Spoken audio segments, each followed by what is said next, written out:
Welcome back, guys. This is A Long Walk to Water by Linda Sue Park. Chapter 11, Southern Sudan, 2008. After the two men left the village, the task of clearing more of the land between the trees began. It was very hard work. The smaller trees and bushes had to be burned or uprooted. The long grass had to be scythed and hoed under. It was dangerous work, too, as poisonous snakes and scorpions hid in the grass. Nyla was still making the 2 daily trips to the pond. Each time she returned, she could see that slowly but surely the patch of cleared earth was growing larger. The earth was dry and rock hard. Nyla felt puzzled and doubtful. How could there be water in such a place? And when she asked Depp that question, he shook his head. She could see doubt in his eyes too. Southern Sudan and Ethiopia, 1985. They buried Uncle in a hole about 2 feet deep, a hole that had already been made by some kind of animal. Out of respect for him, the group walked no more that day, but took time to mourn the man who'd been their leader. Salva was too numb to think, and when thoughts did come to him, they seemed silly. He was annoyed that they would not be able to eat after all.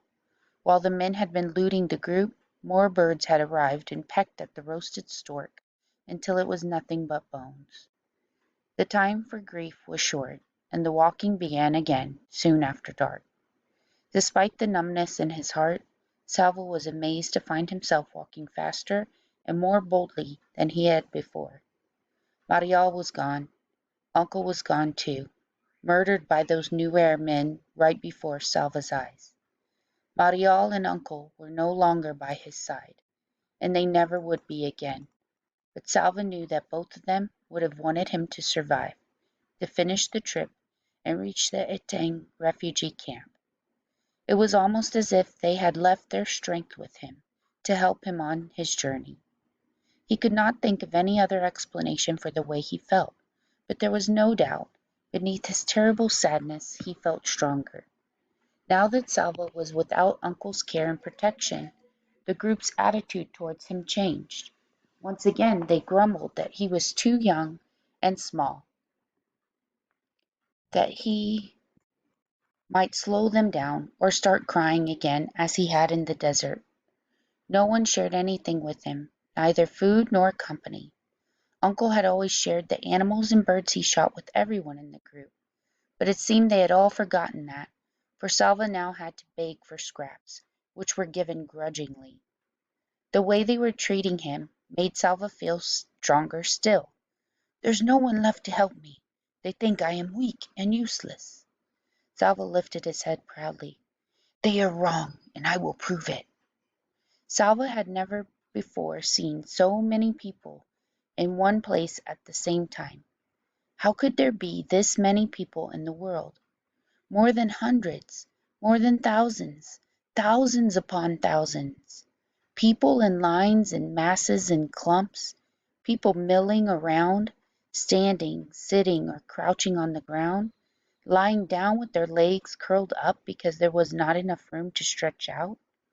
The refugee camp at Eteng was filled with people of all ages, men, women, girls, small children. But most of the refugees were boys and young men who had run away from their villages when the war came. They had run because they were in double danger, for the war itself and from the armies on both sides. Young men and sometimes even boys were forced to join the fighting, which was why their family and communities, including Salva's schoolmaster, had sent the boys running into the bush at the first sign of fighting.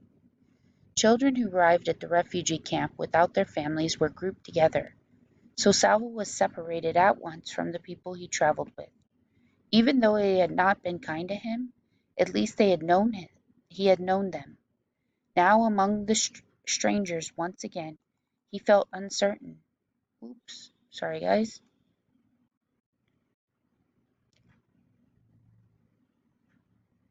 And maybe even afraid.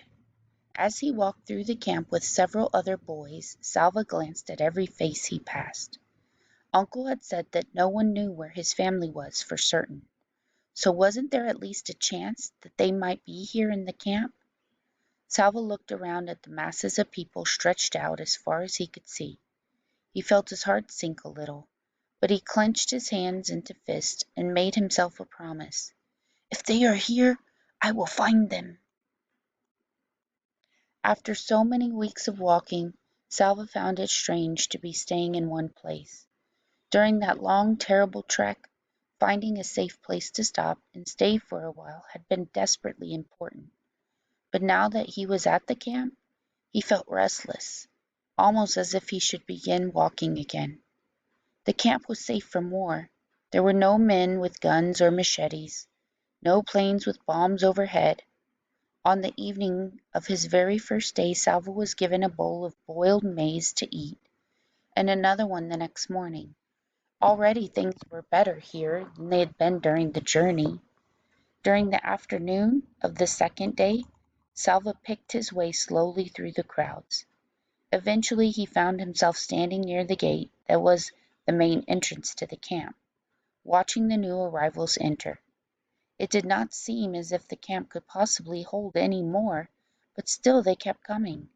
Long lines of people, some emaciated, some hurt or sick, all exhausted.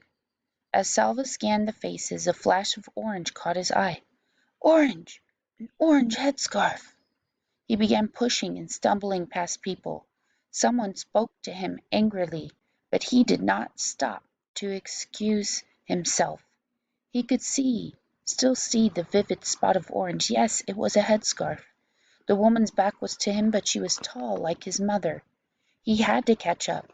There were too many people in the way. A half sob broke free from Salvo's lips. He mustn't lose track of her.